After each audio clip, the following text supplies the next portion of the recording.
Bharatiya Janata party के 46वें स्थापना दिवस पे आयोजित जनपद से कार्यकर्ताओं के बीच में हमने संकल्प लिया कि जिस भारतीय जनता पार्टी को जनसंघ के रूप में 21 अक्टूबर 1951 में स्थापना स्वनामधन्य श्यामा प्रसाद मुखर्जी ने किया था, उस समय राष्ट्रीय एकता और जम्मू कश्मीर भारत का अभिन्न अंग है, इसको लेकर के स्थापना हुई थी।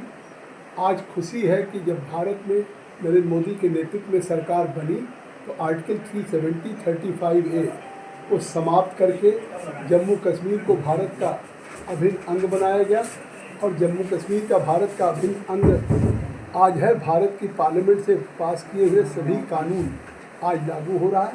ये Bharatiya Janata party with the difference है, अन्य पार्टियों से भिन्न है, इसलिए कि भारतीय जनता पार्टी अपने सिद्धांतों पे चलती है, विचारों पे, इसने कभी समझौता नहीं किया। आपातकाल के बाद जनसंघ जब जनता पार्टी का गठन हुआ, लेकिन जब जनता पार्टी में विचारों की बात आई उस समय फैसला किया कि हम कभी सिद्धांतों से समझौता नहीं करेंगे और अलग हो गए।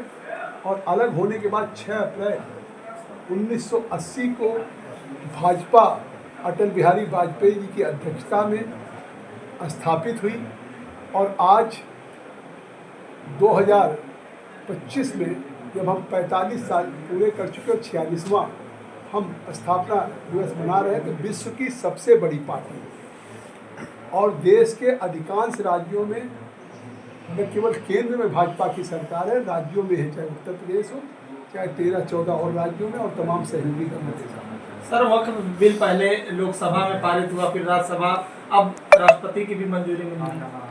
तो निश्चित तौर से राष्ट्रपति की मंजूरी मिलने के बाद अब ये देश का कानून बन गया, ये लॉ ऑफ द लैंड बन गया है। और मैं एक चीज़ कहना चाहता हूँ कि लॉ ऑफ द लैंड बनने के बाद ये कानून एक ऐतिहासिक कानून है और देश के उस वक्फ का फ़ायदा जो गरीब, पसमानदा, पिछड़े या हमारी ख़वातीन, बच्चे, अनाथ, इनको इसका फ़ायदा मिलेगा। और जिस तरीके से विपक्ष कह रहा है और जिस तरीके से अनकॉन्स्टिट्यूशनल, मैं कहना चाहता हूँ कि राहुल गांधी नेता प्रतिपक्ष एक तरफ देश के मुसलमानों के हमदर्दी की बात करते हैं और उन देश के मुसलमानों के लिए वक्फ बिल पे एक आवाज़ नहीं उठाए, बाहर कहते असंवैधानिक है। असंवैधानिक तो तब था जब 2013 में सेक्शन 40 जोड़ दिया गया कि बिना कहीं भी कोई ज़मीन वक्फ को घोषित की जा सकती थी। आज हमने उसको अमेंड किया है कि जो जहाँ मस्जिद होगी, कब्रिस्तान होगा, खानका होगा, वो वक्फ की रहेगी, अन्यथा जो वक्फ की प्रॉपर्टी होगी उसका डीड होगा, उसको वामसी पोर्टल पे दर्ज किया जाएगा। क्योंकि संविधान में article 300A right to property का अधिकार देता है।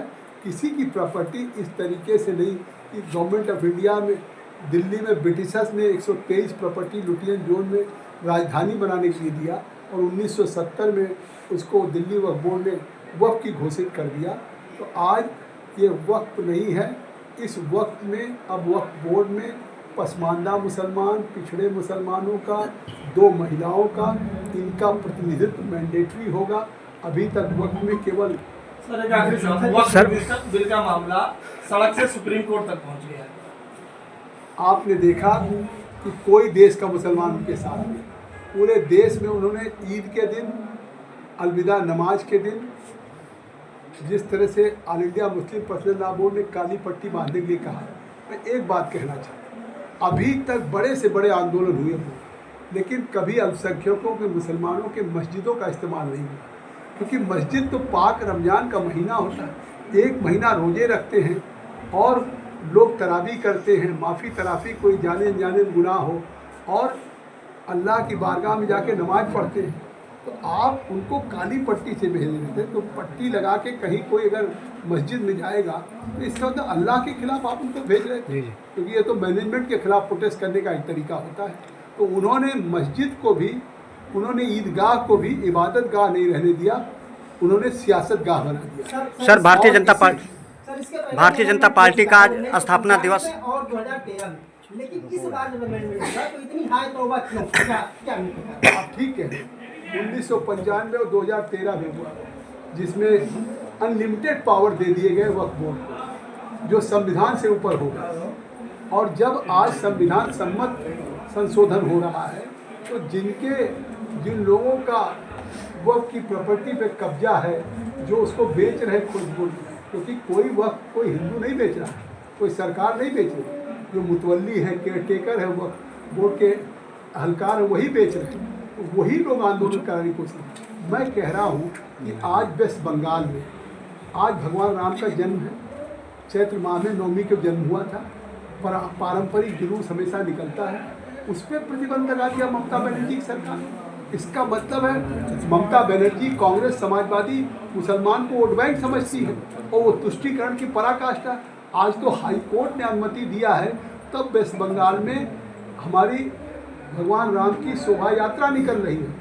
तो आज अगर ये कांग्रेस पार्टी या सपा, ममता इस तरह के तुष्टीकरण कर रहे हैं, मनमोहन सिंह जी कहते हैं अल्पसंख्यकों का पहला हक बनता है, ये राइट टू इक्वलिटी के खिलाफ है।